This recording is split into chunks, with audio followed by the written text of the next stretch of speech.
Some today consider philosophy to be a superfluous enterprise, valuable only to those with their head in the clouds and time to kill. This view may be partially attributable to the growing interest that contemporary philosophers have with producing ideas intended only for their fellow academics.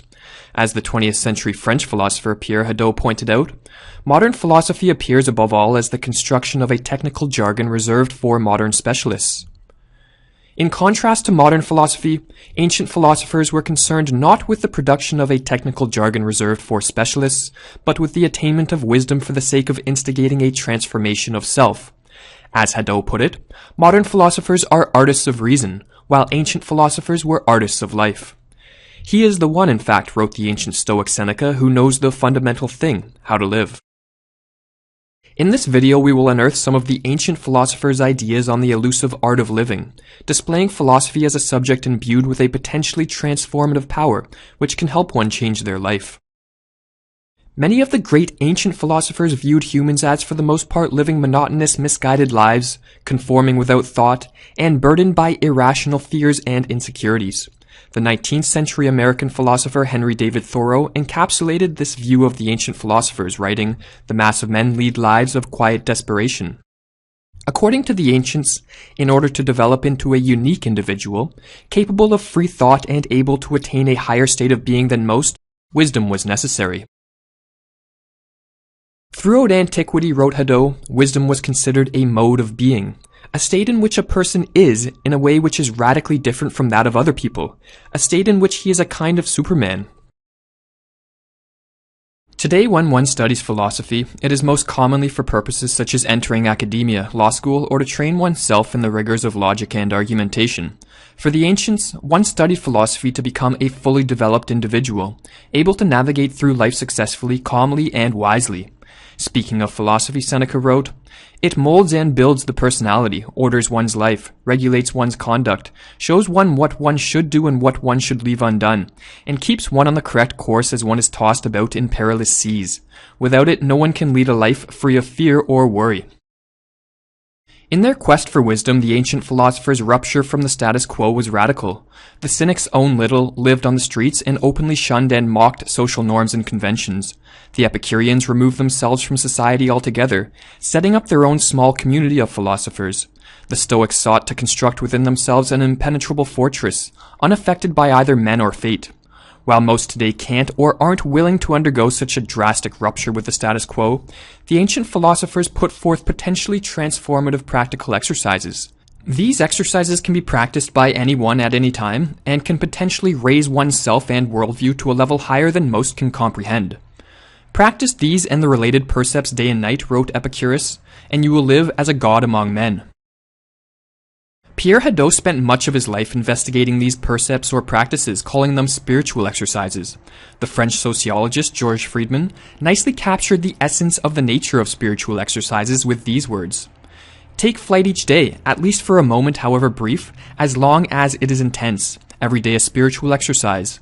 Leave ordinary time behind. Make an effort to rid yourself of your own passions. Become eternal by surpassing yourself. This inner effort is necessary, this ambition just."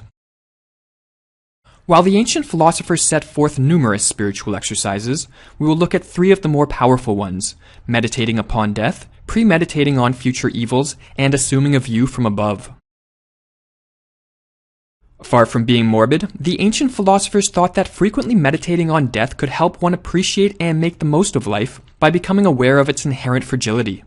Most spend their days consumed with planning and acting for the sake of the future, unable to enjoy the pleasures and beauty of the present moment, and completely unaware that the future which consumes so much of their time and energy may never come.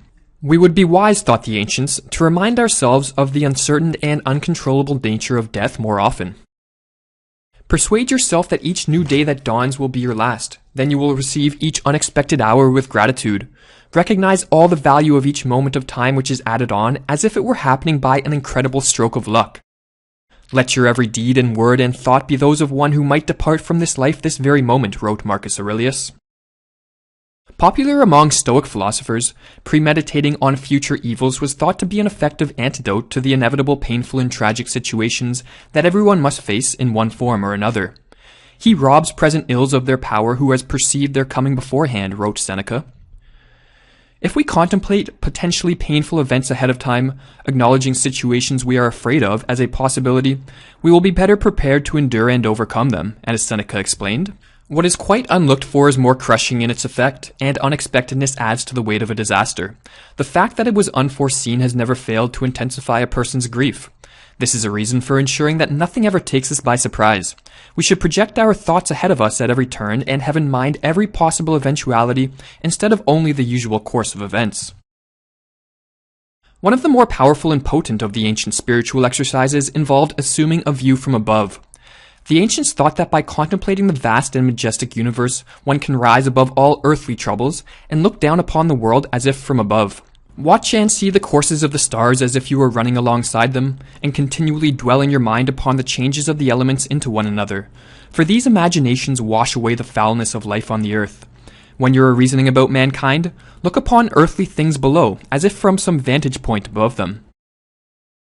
Many people trudge through their days as if they have the weight of the world on their shoulders, constantly worried about their own individual life, and troubled by the suffering and evil that seems so pervasive in the world. To combat these existential sufferings, the ancients thought we should rise in our minds to a higher perspective. Place before your mind's eye the vast spread of time's abyss and embrace the universe, and then compare what we call human life with infinity. Plato's entire philosophy was built around transcending one's individual perspective for a more total universal perspective, and his words helped Nietzsche, who wrote of assuming a position 6,000 feet beyond man and time, escape from the pressures of being human, and realize that in the end, from the right perspective, there's nothing to worry about, for it's all only human, all too human. I thought of Plato's words and felt them suddenly in my heart. All in all, nothing human is worth taking very seriously, nevertheless. Along with cultivating a sense of release from the burdens of daily human existence, a view from above stimulates feelings of wonder. Dwell on the beauty of life, wrote Marcus Aurelius. Watch the stars and see yourself running with them. Wisdom and wonder have a close connection. Both Plato and Aristotle claimed philosophy to have been born in wonder, and the philosopher to be continually sustained by wonder in his pursuit of wisdom. Heidegger captured the wonder that enticed him, conceiving it as the wonder that a world is whirling around us at all, that there are beings rather than nothing, that things are and we ourselves are in their midst, that we ourselves are and yet barely know who we are, and barely know that we do not know all this. Along with instigating a transformation of self and a new way of seeing the world, the ancient philosopher sought to become an autonomous individual, meaning an individual who is a law unto himself. In our modern age of calm despotism and increasing social conformity, autonomous individuals are sorely needed. The individual who abides by the ancient conception of philosophy as a way of life, the endless seekers who unsettle all things as Emerson described them, are those who rebel against the ever-present forces of conformity and tyranny. As Nietzsche wrote, "Where there have been powerful societies, governments, religions, public opinions, in short, wherever there has been tyranny, there the solitary philosopher has been hated. For philosophy offers an asylum to a man into which no tyranny can force its way, the inward cave, the labyrinth of the heart, and that annoys the tyrants."